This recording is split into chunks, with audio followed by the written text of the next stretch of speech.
everyone. Hi, this is Mitali. Welcome to evidyarthi.in. चलिए start करते हैं हमारे नेक्स्ट सेट ऑफ क्वेश्चंस के साथ.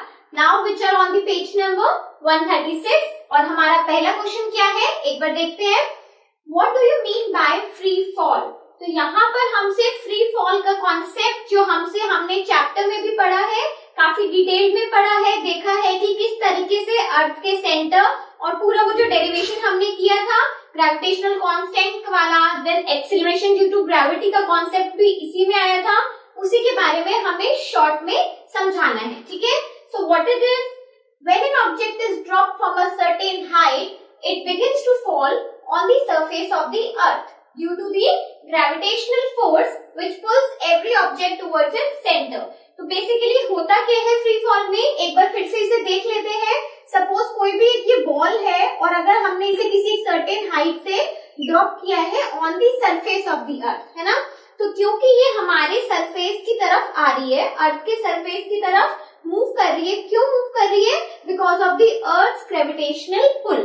तो यानी कि हमारे अर्थ की जो ग्रेविटेशनल पुल है वो इतनी स्ट्रांग है कि कोई भी ऑब्जेक्ट, चाहे ये एक बॉल है, ऑब्जेक्ट को भी लेंगे, इनफैक्ट अगर हम खुद भी देखें तो इफ वी आर स्टैंडिंग तो हम यहाँ पर खड़े भी हैं और अगर हमें कहीं से रिलीज कर दिया गया है एयर में और हम नीचे गिर रहे हैं तो यानी कि हम हमेशा नीचे ही गिरेंगे. ऐसा नहीं है कि हवा में रिलीज करने पे कोई भी ऑब्जेक्ट ऊपर जाएगा.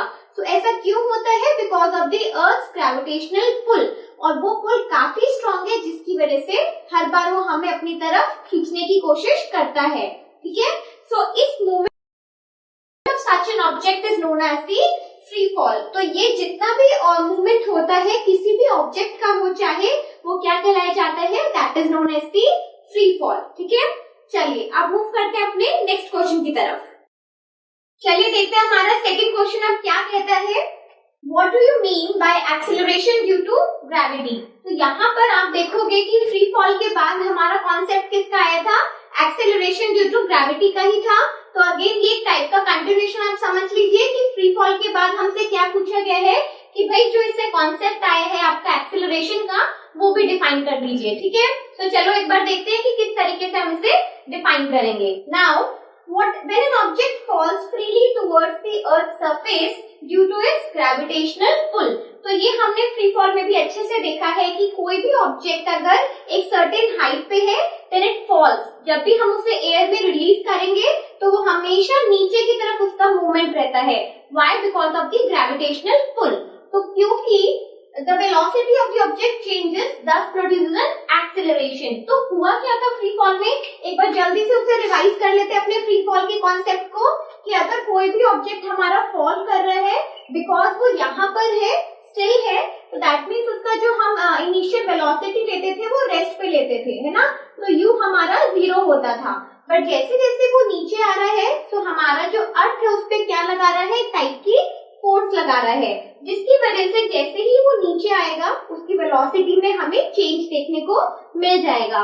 और वेलोसिटी में चेंज का मतलब ही क्या होता है? हमारा एक्सेलरेशन. ठीक है. तो इसलिए हमने उसे क्या बोला? thus produces an acceleration known as the acceleration due to gravity. तो हमें एक्सेलरेशन तो मिला लेकिन पर्टिकुलरली हमने उसे किस नाम से डिनोट किया है? Acceleration due to gravity. Why? Because यहाँ पर जो वेलोसिटी में हमें चेंज देखने को मिला है, ये पूरा जो यहाँ पर इंक्रीज हुई है वेलोसिटी ऑब्जेक्ट की नीचे आते आते वो क्यों हुई है? बिकॉज यहाँ पर जो हमारे अर्थ का ग्रेविटेशनल पुल है वो काफी स्ट्रांग है और अपनी तरफ ऑब्जेक्ट को तेजी से नीचे आते आते खींचता है. ठीक है.